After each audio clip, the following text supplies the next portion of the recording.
শ্রমিক এবং কর্মজীবী মানুষ, শুধু শ্রমিক না, শ্রমিকদের বাইরে শ্রমিকের একটা সংজ্ঞা আছে, আবার কর্মজীবীরও আলাদা একটা সংজ্ঞা আছে। এই সকল পর্যায়েরই মানুষ বিভিন্ন ক্ষেত্রে তারা নির্যাতিত এবং তাদের ন্যায্য অধিকার থেকে তারা বঞ্চিত। মিল, ফ্যাক্টরি, ইন্ডাস্ট্রি, বিভিন্ন জায়গায় যারা উদ্যোক্তা তারা বিভিন্নভাবে তাদের সহকর্মী শ্রমিক এবং কর্মচারীদেরকে তারা উপযুক্ত মূল্যায়ন করেন না, তাদের শ্রমের মর্যাদা দেন না, কর্ম পরিবেশ নিশ্চিত করেন না। এটি হচ্ছে বাস্তবতা। আবার আরেকটা বাস্তবতা আছে, তারা যেমন নির্যাতন করেন শ্রমিকদের উপর, আবার তারা নির্যাতিত হন চাঁদাবাজদের হাতে। চাঁদাবাজরা বিভিন্নভাবে তাদের কাছে হাজির হয়, বিভিন্ন রূপ নিয়ে হাজির হয়, বিভিন্ন দিবস পালনের জন্য হাজির হয়, এমনকি আজকের দিবসটি পালন করার জন্যও বিভিন্ন জায়গায় হাজির হয়েছে। এই দ্বন্দ্ব কতদিন চলবে?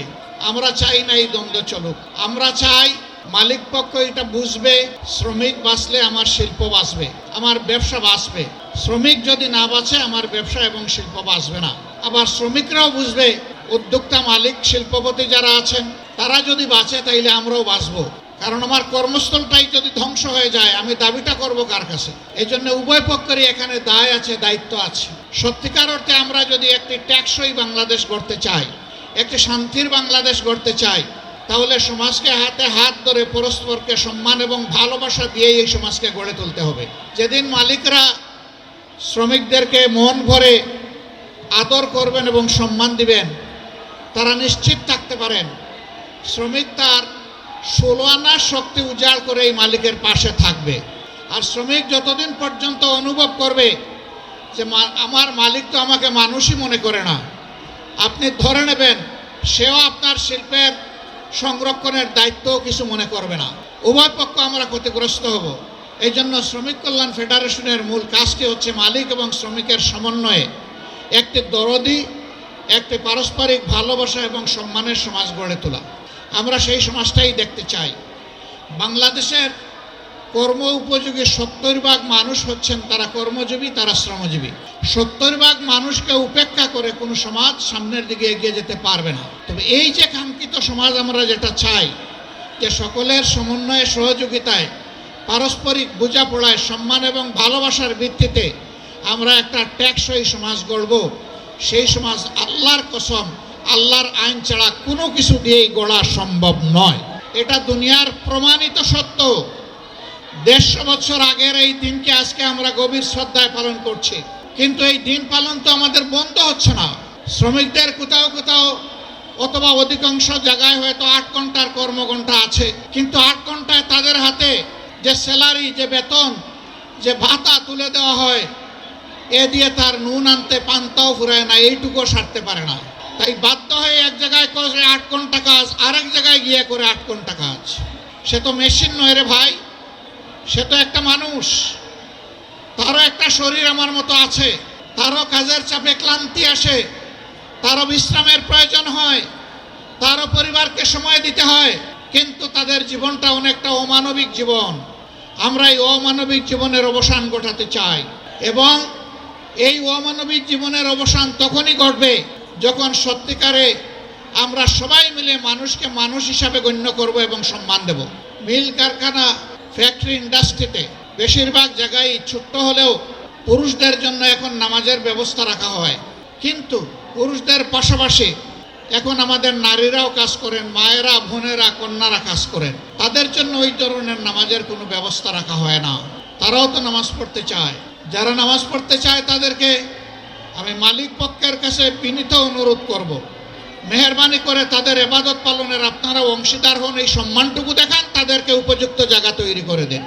তারা যেন স্বাচ্ছন্দ্যে সেখানে গিয়ে ওয়াক্তের নামাজটা প্রশান্তির সাথে আদায় করতে পারে।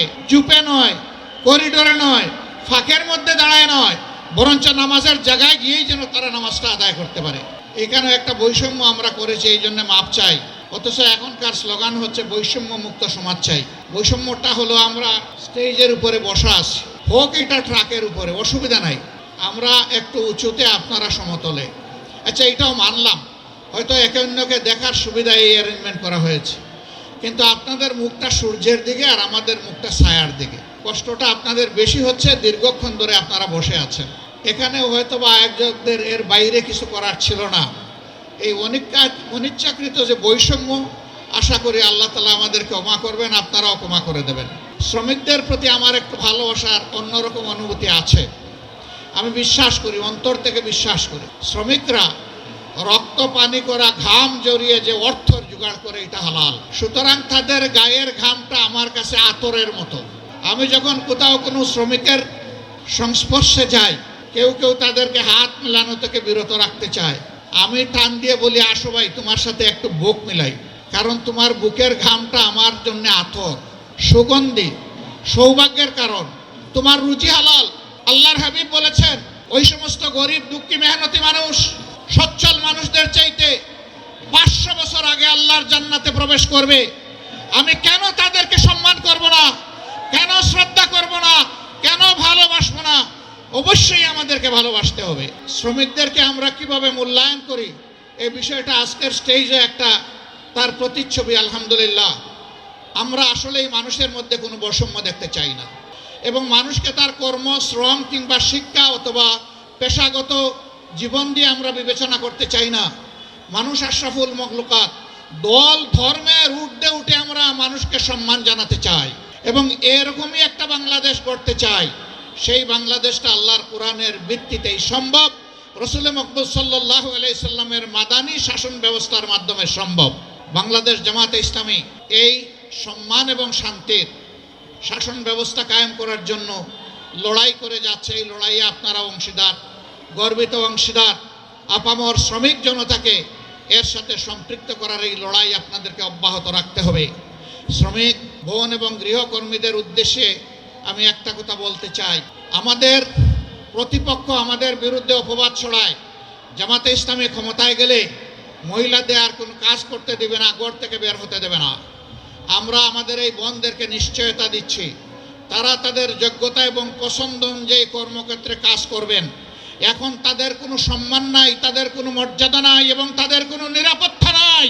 সেই রাষ্ট্রে ইনশাআল্লাহ তাদের মর্যাদাও আমরা কায়েম করব, তাদের নিরাপত্তাও নিশ্চিত করা হবে ইনশাআল্লাহ।